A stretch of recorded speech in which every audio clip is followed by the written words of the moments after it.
Hello students, welcome to EPG Pathshala. I am Professor Ipshita Bansal from BPS Women's University, Sonipat, Haryana. Today, we will be discussing about the module Performance Evaluation for Strategic Advantage of the paper Strategic Human Resource Management. By the end of this module, the students will be able to understand the difference between performance management and performance evaluation, understand aims and objectives of performance evaluation, differentiate between parameters of evaluation performance for executives and workers, and understand different tools used for evaluation. Performance evaluation is an appraising an employee's current or past performance relative to the standards as set in the beginning of the year. Performance evaluation is a system of performance management system. It is a forceful system and is well executive in an organization with proper planning. Employees should be able to perceive positive benefits of performance appraisal system. It is directed towards the consideration of an employee's efforts. If the performance of the employees is not up to the mark, then corrective measures are taken to improve the performance. System needs to be assessed in relation to predetermined objectives related to the job and the situation. Employees should be given opportunities to be successful and should be judged on the criteria that are achievable. Objectives of performance evaluation are many. Knowing how well individual is performing, assessing past performance, helping in improving current performance, assessing training and development needs, assessing future potential, assisting in career planning decisions, helping and developing committed employees, providing incentives to employees for self-development, establishing channels of communication, meeting psychological needs, and providing fair and systematic criteria for promotion and transfer. Let's understand the parameters for evaluating performance of workers.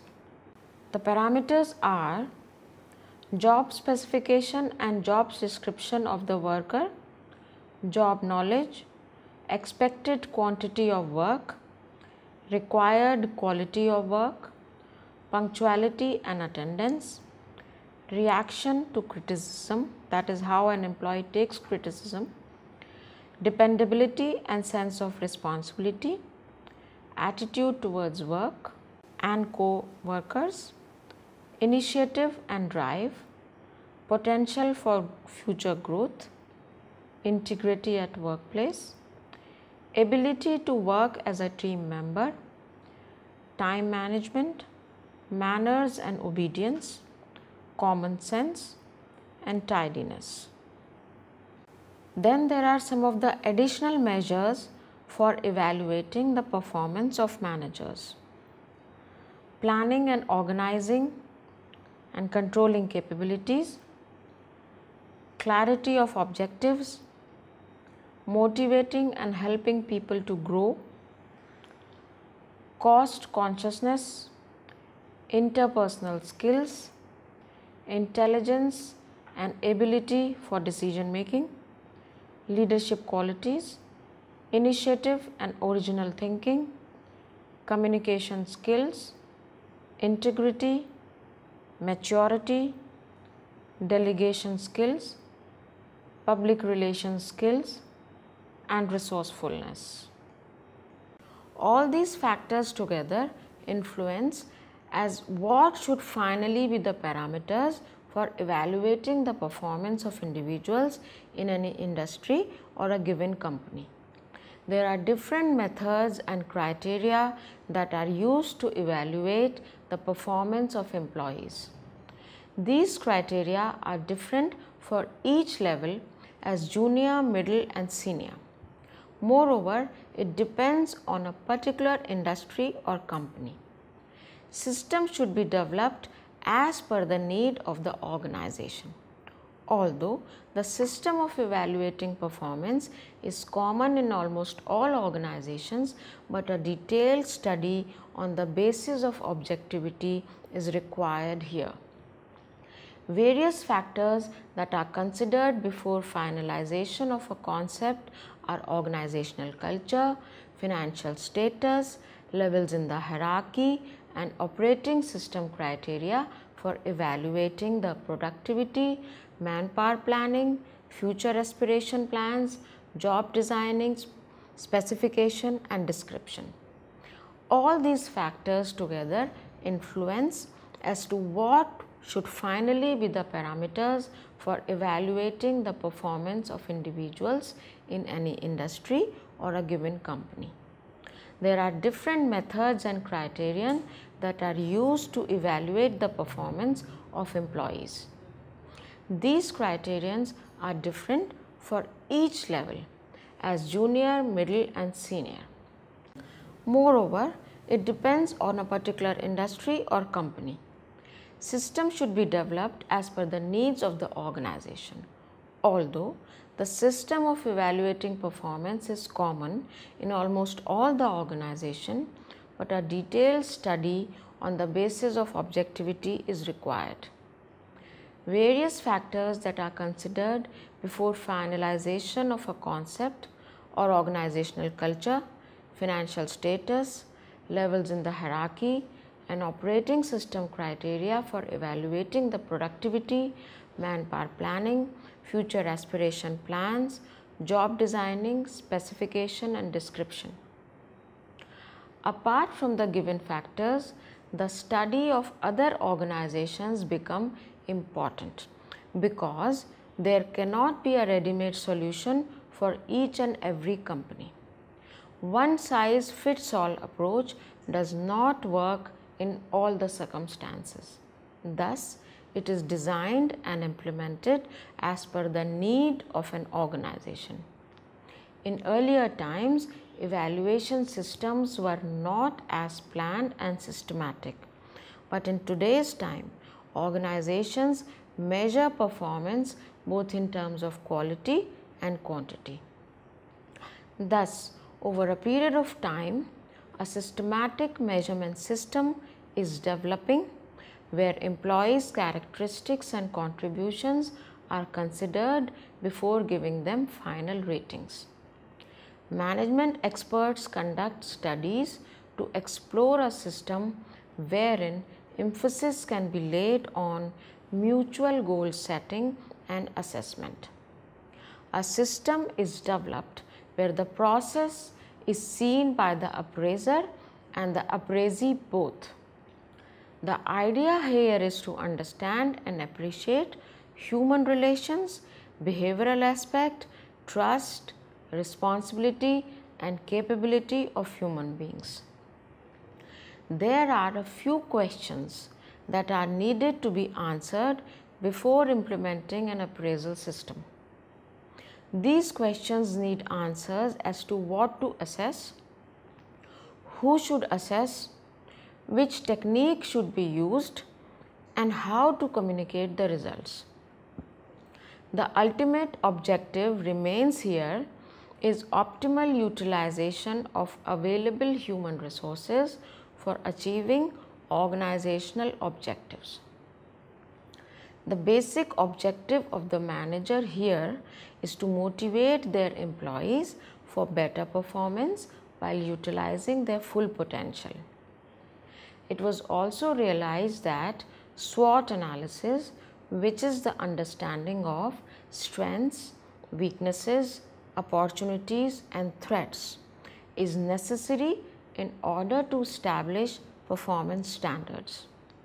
Moreover, there is also a need to understand and identify the high and the low performance. In order to maintain the morale of the employees, recognition of high performance is necessary. If the manager wants their employee should perform better in the years to come, then these practices may help in achieving better results. Let's see how a transparent system can be built and what is its importance. In an organization, employees are educated and communicated clearly about the systems and processes followed in an organization. Policies are made clear to employees to avoid unnecessary compliances. There are different questions that are needed to be answered in the form of what, why, and how to the employees regularly. The appraiser should not judge performance by comparing their behavior with others, because appraisal has to be of the person's performance rather than of the person himself. It has been rightly said that success should not depend on comparison with others. The performance must be assessed in relation to the objectives decided with regard to the job and the situation. The performance standards must be clear in the minds of all the employees, and they should be given full opportunity to be successful and to be judged successfully if they are able to accomplish the task as per the specified standards. So, what are the tools and techniques of evaluating performance? There are different methods that are adopted for measuring performance. These tools are selected as per the requirement of the job or role. Some are used for the workers in a white collar jobs, whereas some are for blue collar jobs. It is to be understood clearly that same method cannot be used for assessing the performance of a clerk, a salesman, or a factory manager. The explanation for measuring performance should be justified, as different techniques are suitable for different people performing different jobs. Let's now discuss about the approaches of measuring performance. First is trait-based approach. Trait-based approach focuses on general characteristics and abilities of employees. These approaches try to see certain characteristics in their employees, such as loyalty to the organization, honesty and industriousness, etc. The basic purpose here is to assess whether the employees fit with the culture of the organization or not. This approach is suitable where certain characteristics are very important for performing a job successfully. These are not the direct measures of employees' performance, thus have limited usage and value. There are some scales and tools that measure the traits of employees. Graphic rating scale. This is one of the oldest, simple and the most widely used scales by the organization. In this method, a scale is developed to measure each trait. The scale is divided usually 5 or 7 in number. Each point or category on the scale is given an adjective, such as if it is on a 5-point scale, then 5 will represent outstanding, whereas 1 may represent poor. In this rating scale, the rater is required to indicate the degree to which an employee possesses a particular trait or characteristics. Finally, the value assigned by each rater on each trait or characteristics is added to obtain an overall evaluation score for an employee. There are 2 types of factors that are generally included in these rating scales: job related factors such as quantity and quality of work, and personal characteristics. Now we discuss the forced choice method of evaluation. This is an alternative method in which a rater has to choose a statement among the two descriptive types of statements. These statements are in pairs. These statements are either favorable or unfavorable. The rater selects a statement which describes the successful performance of the job, as only one statement is related to the effective job performance. Next is essay method.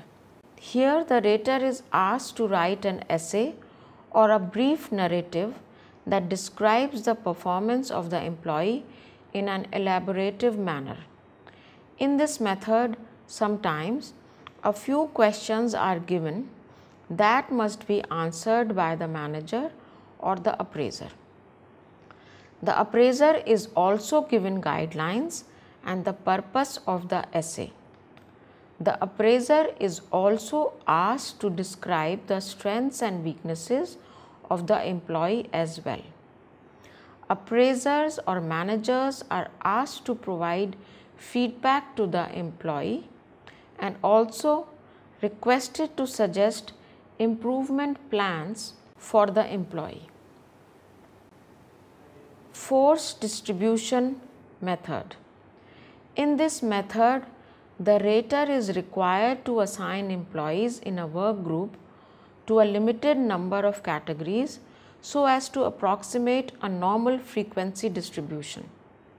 In this method, predetermined percentages of employees are placed in each performance category. For example, 15% employees are placed under outstanding category, 55% in average category, and rest are needs improvement category. A number of firms started using this method following General Electric, but now many companies are removing this method of forced distribution, rather adopting more innovative methods for measuring and rewarding their employees' performance. Ranking method. This is the simplest and a very old method of self-appraisal or employee appraisal. In this method, the appraiser forms groups of people for rating them performance-wise, and one person is ranked on his job performance against that of another. Another approach of performance evaluation is behavior-based approach. In this process, certain specific behaviors are examined, which the organization finds important. These behaviors can be defined as ability to get along with others, punctuality, useful as this specifies as to what the employee is doing in a day-to-day life. For example, a receptionist performance may be evaluated on the basis of how she talks with guests, whether she responds to the phone calls in 2-3 rings, whether she speaks softly, etc. In some cases, employees behave appropriately, but they do not achieve the right results. In such cases, it has to be analyzed what is more important from a role, whether it is the result or it is behavior. Accordingly, HR managers redefine the criteria as to how a performance of an employee will be evaluated. Let's discuss behaviorally anchored rating scales, that is bars. This method is a combination of traditional rating scales and critical incident method. In this method, certain number of dimensions are included that are relevant for job performance. These dimensions may include customer satisfaction, job knowledge, etc. Each bars contains 7 or 9 points. Each point on the scale is anchored in behavioral terms, in which lowest point denotes poor performance and highest point denotes excellent performance. The rater reads the behavior anchors on each scale and checks on the point that is most descriptive of the employees. Bars is a very useful tool for measuring performance, and providing developmental feedback and training needs. Let's now talk about result-based approach. In this approach, specific accomplishments and outcomes are expected from an employee after completion of a period. These measures may include number of products sold, amount of cost reduction, improvement in quality or quantity, etc. These are the easiest way of measuring the performance as they are identified easily and the relationship with the given objectives is seen. In result-based approach too, sometimes achievement of results is beyond the control of an individual.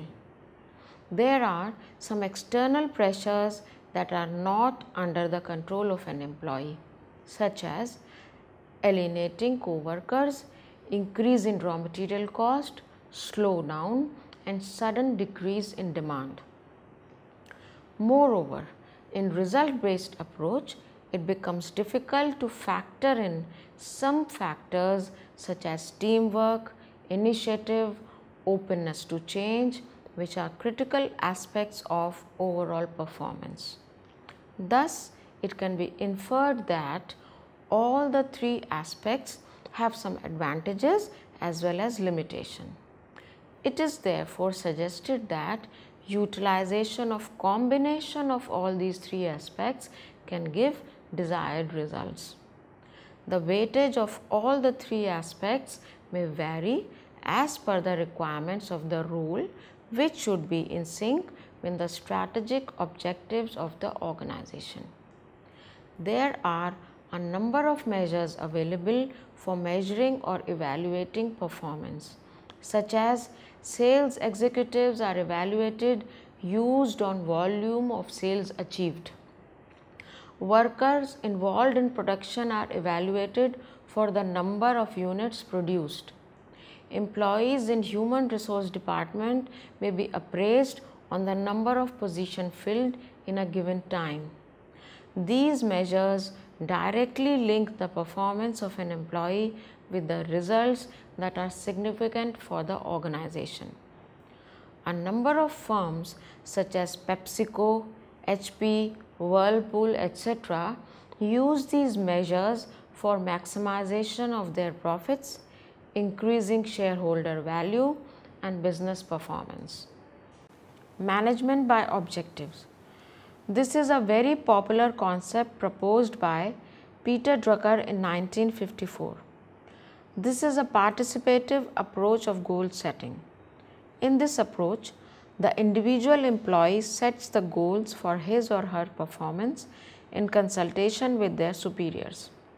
This is the approach in which management gives flexibility to employees from a set of goals and objectives cascaded down from the strategic objectives of the organization, then to the department, then to individual manager and to the employees.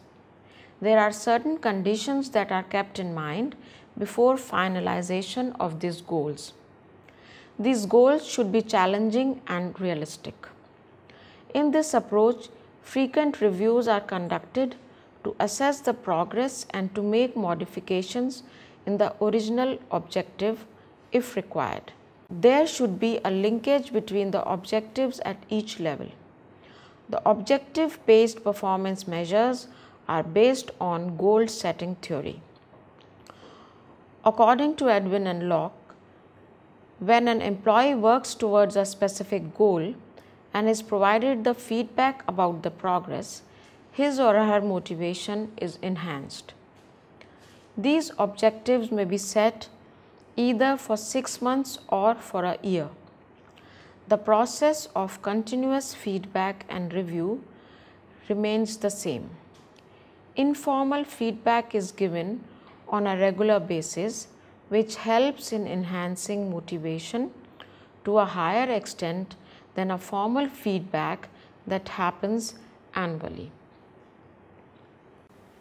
Assessment centers is also an important way of performance evaluation. In this method, a series of exercises are conducted and managers are observed by the evaluators.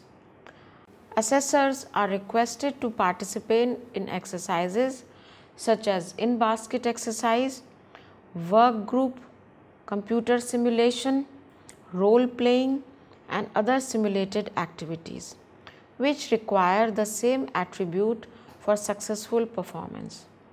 These exercises are recorded and discussed after completion. The decision with regard to the performance of behavior of each employee is based on the discussion and observations. In this method, essentially, assessment centers involve multiple methods, various methods such as group exercises, intro exercises, presentations and also psychometric tools like questionnaires, occupational tests are used, and each element is designed to assess a specific competency. Multiple assessors. In this method, more than one assessor is involved. In this way, objectivity is ensured, disabling subjectivity. Multiple candidates. The number of parameters are somewhat between 10 and 12 on predefined dimensions. In this approach, each candidate participant emerges with a profile of scores and descriptions rather than an overall rating. Multiple purposes. The purpose of assessment is not single here. In this system, balanced assessment with development is derived. Competency-based approach. Under this approach, there are certain underlying characteristics that are required to complete a task successfully. These competencies are related to the knowledge, skills and abilities of an individual. Competencies are thus concerned with effect rather than effort and with output rather than input. There are some competencies that are found needed to achieve specific objectives. So let's understand it with the help of this table. On the left hand side are success factors and on the right hand side are the competencies which are required to achieve that success factor. First is builds relationships. Competencies required are communicates clearly and openly, treats others with respect, collaborate with others. Then success factor which an employee should have is applies integrative thinking. The competencies required are analyzes information, generates and pursue ideas, develops and shapes strategies, identifies and solves problems, applies integrated decision making. The success factor is drives forward results. For this, competencies required are the employee should organize and manage multiple tasks, directs and coordinates work, gets the job done, and focuses on strategic priorities. Success factor is leading in a learning environment, and the competencies required are he recruits talent, motivates and develops people, builds and leads teams. Success factor is takes personal ownership. The competencies required are takes responsibility, learns continuously, embraces change, initiates opportunities for improvements, shows integrity, maintains perspective. Let's now summarize what we have learned in this module. Most of the organizations have a system of evaluating employee performance in a formal manner. The purpose of performance evaluation is to ensure that employees are performing to achieve organization's objectives. In this module, both traditional and recent approaches of evaluating employee performance were discussed in detail. The module started with defining performance evaluation in brief and discussed why there is a need of formal evaluation system in an organization. How an organization gets benefited when it is having a formal evaluation system. Different approaches of measuring performance were also discussed, further including the tools and techniques used in measuring performance were discussed later. There are different approaches of measuring performance, though there are certain limitations too associated with each approach. Trait-based approach tries to see the culture fitment, which is very important when we hire a person for a job. However, this approach has limited usage or value if we want to see the performance of the employee.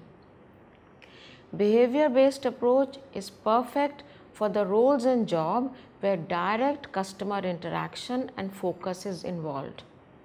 This approach, however, has limited value when we have to identify individuals based on high, medium or low performance. Competency-based performance appraisal system assesses performance on what people should be able to do rather than how one should behave while doing so. They are about stripping jobs down into their component parts and linking together the two basic elements of performance, such as what has to be done and to what standard. Thus, in a nutshell, this is a comprehensive view of how an employee's performance is measured in an organization and how it is important to have a transparent system for evaluation of the performance of employees. Thank you.